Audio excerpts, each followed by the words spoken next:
Shalom, bien-aimés dans le Seigneur, shalom à nous tous. C'est toujours un privilège de pouvoir se retrouver pour pouvoir s'édifier, échanger sur la parole du Seigneur. Bien-aimés, si vous tombez sur cette vidéo et que c'est la première fois que vous êtes là, veuillez juste vous abonner, liker et partager la vidéo. Car le Dieu que nous servons, avec lui, il n'y a pas de hasard. Avec lui, il n'y a pas d'à peu près. Vous n'êtes pas tombé ici par hasard. Bien-aimés dans le Seigneur, aujourd'hui, nous allons pouvoir lire quelques écritures dans le livre sacré. Souvenez-vous, le livre sacré, c'est notre GPS. Le livre sacré, c'est ce à quoi nous allons tous les jours ouvrir et pouvoir marcher selon la connaissance que nous avons à l'intérieur. Nous allons lire dans Apocalypse 5, du verset 1 au verset 4. Nous allons lire dans Apocalypse 6, du verset 12 au verset 14. Nous allons lire dans Isaïe 34 au verset 4. Bien-aimés, vous allez lire à la maison. Ici, dans l'Apocalypse, Apocalypse 5, on nous parle, c'est l'apôtre Jean, le dernier des 12 apôtres, qui est en train de nous parler. Il a été enlevé en esprit et il a vu une vision. Et l'apôtre Paul, dans cette vision, avant de raconter cette vision, il se trouvait dans l'île appelée Patmos. En ce moment, dans l'Asie mineure, plusieurs chrétiens étaient combattus car il y avait un empereur qui combattait les chrétiens. Il disait que les chrétiens devaient l'adorer comme on adore le Seigneur Jésus. Et tous ceux qui refusaient, il les emprisonnait. Ainsi, dans le lot, l'apôtre Jean s'est retrouvé dans ce lot où il ne voulait pas adorer et on l'a conduit dans la prison sur l'île Patmos. Et sur l'île Patmos, arrivé, il a eu cette vision. Cette vision où il dit qu'il a vu un agneau qui est un livre qui était fermé, scellé de 7 sceaux. Le livre était scellé en dedans et en dehors. Et il pleurait car personne n'était capable d'ouvrir le livre et de rompre les sceaux. Et sur le livre, dans le ciel, sur la terre et en dessous de la terre, personne ne pouvait ouvrir ce livre. Il nous dit également qu'il vit un lion, le lion de la tribu de Juda, le lion qui lui fut présenté. Le rejeton de la tribu de Juda, il vit ce lion et on lui présenta encore un agneau. Et il pleurait que personne ne fût capable d'ouvrir ce livre et de rompre les sceaux. Bien-aimés, pour que nous puissions mieux comprendre cette vision, nous allons comprendre ce que c'est que le livre. Lorsque nous lisons dans Apocalypse 6 au verset de 12 à 34, nous comprenons que ce livre s'agit du ciel. Ce qui veut dire, le ciel était fermé. Le ciel était fermé, bien-aimés. Et lorsque nous voulons encore bien comprendre, nous allons dans le livre d'Isaïe 34 au verset 4 pour comprendre que le ciel, le livre s'agit du ciel. Le ciel, le trône de Dieu. Le ciel, l'endroit où le Seigneur vit, c'était fermé sur la terre. Et comment comprendre que l'apôtre Jean voit ce livre qui était fermé, que le ciel était fermé? Nous retournons dans le jardin d'Éden, où le premier homme, Adam, a été créé et Ève. Ils ont été mis dans le jardin. Ils ont eu la domination. Ils devaient dominer. Ils devaient assujettir. Ils devraient contrôler. Mais le livre était fermé. Pourquoi le livre a été fermé, bien-aimé? Le livre a été fermé, le ciel a été fermé à cause de la désobéissance d'Adam. Quand ils ont désobéi, le livre était fermé. Et lorsque le livre est fermé, bien-aimé, lorsque le livre est fermé, Adam et Ève ont perdu la domination, l'autorité et l'assujetti. L'Esprit de Dieu qui était en eux les a abandonnés. Ils ont tout perdu. Notre premier père a perdu. Le père des pères, ceux qui ont venu après, ils sont venus après, ils ne pouvaient rien. C'est là où l'apôtre Jean dit, dans le ciel, sur la terre et en dessous de la terre, il n'y avait personne qui était capable d'ouvrir ce livre, qui pouvait voir, oh bien-aimé, se prendre ce livre. C'était impossible. Et la domination que Adam avait eue, la domination est allée à Satan. La domination est allée entre les mains de Satan et il a dominé sur la terre. Il l'a dominé. Il l'a dominé. L'apôtre Jean disait, il pleurait, mais il n'y avait personne. Il pleurait, mais l'un des vieillards lui dit, ne pleure point. Ne pleure point, car voici le lion de la tribu de Juda. Bien-aimé, pourquoi est-ce que, après avoir présenté deux animaux, on a présenté le lion, on a présenté l'agneau. Le lion, bien-aimé, ne pouvait pas venir te sauver. Parce que ce lion, bien-aimé, que Jean a vu dans le ciel, c'était Dieu, ça montrait Dieu dans sa royauté, Dieu dans toute sa puissance, Dieu dans sa personne.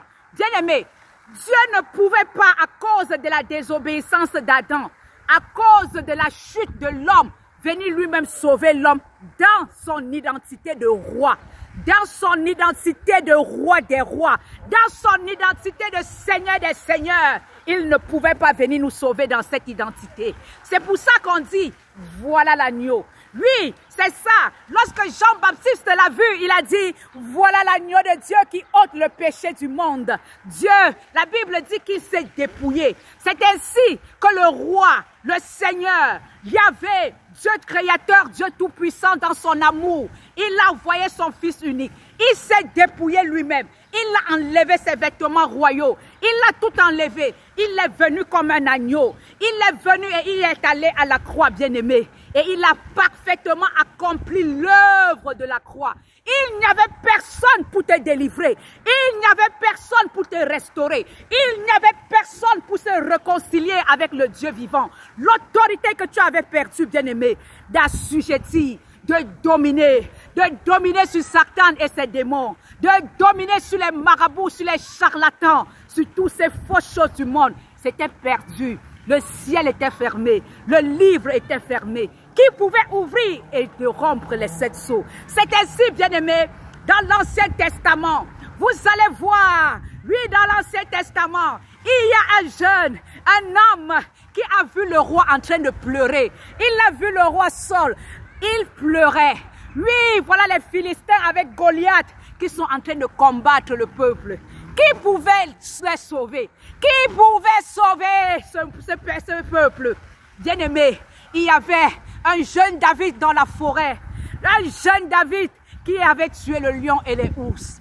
Il avait tué ce lion et les ours. Et David, le jeune David a quitté la forêt. Comme Dieu tout-puissant Yahvé, il a quitté le ciel. Il est venu, il s'est dépouillé. David est arrivé, bien-aimé. Et lorsqu'il est arrivé, oh, le roi Saul l'a regardé. Il a enlevé ses vêtements royaux. Il s'est enlevé ses vêtements de roi. Il l'a revêtu David. Car David a dit, je vais aller contre ce Goliath. Je vais aller le combattre. Il a pris ses vêtements. Il a donné les vêtements royaux à David. Mais, bien-aimé, oh, le roi, souvenez-vous, ne peut pas aller pour sauver le peuple, pour combattre Goliath. Le roi ne peut pas aller. Dans son vêtement de royaume, il ne peut pas. David a enlevé les vêtements. David a retiré les vêtements royaux. Ah, il est allé, bien-aimé, comme un simple homme. Comme Jésus, il est venu. Dieu s'est dépouillé. Il est entré dans la peau d'un homme, dans la chair d'un homme, afin de pouvoir te délivrer. Il est venu et il a parfaitement accompli l'œuvre de la croix. Pour qu'aujourd'hui tu sois sauvé, pour qu'aujourd'hui tu sois délivré de l'autorité de Satan et de ses démons, pour qu'aujourd'hui la loi du péché et la mort qui avait condamné notre premier père Adam, qui avait fait que l'homme ait chuté, il l'a effacé, il a annulé cette loi. Bien-aimé, il a retiré dans tes péchés, les péchés que tu as commis, qui faisaient à ce que tu sois toujours en train de commettre les péchés et que ça donne l'occasion que les autels des familles puissent être contre toi, puissent te réclamer. Bien-aimé, il t'a délivré de cela. des autels familiaux, des sacrifices que tu payais afin de te donner une nouvelle identité. Tout s'est passé à la croix. À la croix, tout est accompli. Et la croix aujourd'hui est devenue ton autel. Un chrétien a son autel. Grâce à l'œuvre parfaitement achevée de Jésus-Christ à la croix, nous avons notre propre autel qui est la croix. L'autel spirituel qui est la croix de Jésus. La croix de Jésus qui devient l'évangile. L'évangile du salut. Bien-aimé, Jésus, l'agneau de Dieu, a parfaitement accompli l'œuvre, la rédemption, la délivrance. Il nous a délivrés. Il a payé la rançon. Il nous a rachetés pour que nous soyons aujourd'hui de nouvelles créatures. Oui, bien-aimé, pour que nous marchions en nouveauté de vie.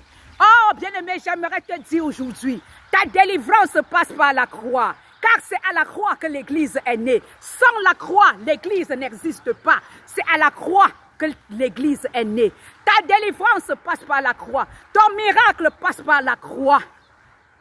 Oh, bien-aimé, ta guérison passe par la croix. Bien-aimé, j'aimerais t'informer aujourd'hui que grâce à l'œuvre achevée de la croix, tu n'as plus besoin de payer aucun sacrifice. Tu n'as plus besoin de bâtir un autel. Car Jésus-Christ a tout accompli. Il a tout achevé. Tu n'as pas besoin, oh bien-aimé, de faire encore d'efforts. Seulement de croire en ce Jésus. D'avoir la foi. La foi, Seigneur. Oh, la foi, bien-aimé, en ce que les prédicateurs te disent. En ce que tous ceux qui prêchent l'œuvre de la croix te disent. Crois en cela. Crois en cela et tu verras tout ce que tu as besoin s'accomplir. Car ton blocage là, c'est à la croix que Jésus a pris tout cela. Il t'a débloqué. Il t'a débloqué, bien-aimé. Il t'a débloqué. Et sa parole est oui et amen. Il a tout accompli. Il a effacé l'acte dont les ordonnances te condamnaient. Il a livré publiquement le diable en spectacle en triomphant d'elle par la croix. Il est devenu malédiction. Car la Bible dit, maudit soit quiconque est cloué à la croix. Il a pris la mort de la croix. Oh bien-aimé, pour que toute bénédiction que tu as dans ta famille puisse être effacée. Gloire à Jésus. Gloire à l'agneau de Dieu qui ôte le péché du monde. Gloire au Tout-Puissant. L'agneau qui est venu nous libérer. Car le lion ne pouvait pas. Le lion, oh, qui préfigurait notre Dieu. Bien-aimé, Jésus est vivant, il est réel. Crois seulement en sa parole. Crois et tu verras tout ce que tu as besoin s'accomplir. Tout passe par la croix. L'œuvre parfaitement achevée de Christ. Bien-aimé, un chrétien, un enfant véritable de Dieu, tous les jours, faites la victoire de la croix. Car la victoire, la croix, c'est la puissance de Dieu qui nous délivre. Et la résurrection de Jésus, la puissance de Dieu qui nous donne la vie et qui nous réconcilie avec le Père. Jésus est merveilleux, la puissance de Dieu qui nous donne la vie. La résurrection de Jésus. Il est ressuscité, le tombeau a été trouvé vide. C'est pour ça que tous les jours, nous chantons, nous glorifions Yahvé. Nous le glorifions car il a tout accompli. Il a tout accompli pour que nous ayons la vie. Soyons dans la joie, soyons dans l'allégresse, car nous ne sommes plus prisonniers. Il nous a donné la domination qui a été donnée au premier homme. Il nous a donné d'assujettir et de contrôler la terre, bien-aimés.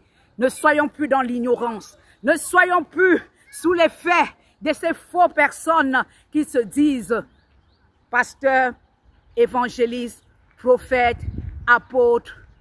Bien-aimés, pour pouvoir vous réclamer de donner l'argent pour la délivrance, de donner de l'argent pour pouvoir bâtir de l'hôtel, de donner l'argent pour payer des sacrifices, car le grand sacrifice a été fait à la croix, le sacrifice ultime.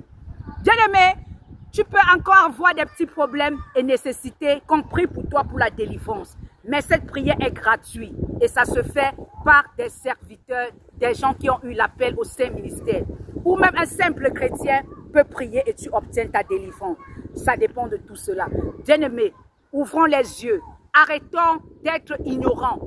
Peuple de Dieu, soldats de Christ, allons de l'avant, continuons à prêcher l'œuvre de la croix afin que ceux qui sont encore dans les ténèbres puissent sortir des ténèbres, afin que ceux qui sont encore dans des assemblées et qui sont encore sous le joug de l'ennemi puisse ouvrir les yeux et comprendre que le grand combat a été fait à la croix. Et il n'y avait personne dans le ciel, sur la terre et en dessous pour pouvoir prendre le livre et d'en rompre les sceaux. Bien-aimés, c'est seul Jésus, le Fils de Dieu, l'amour manifesté de Dieu, qui a été capable de rompre les sceaux. Acclamons pour le roi des rois. Acclamons pour le Dieu tout-puissant. Acclamons pour le Seigneur des seigneurs. Il règne d'éternité en éternité.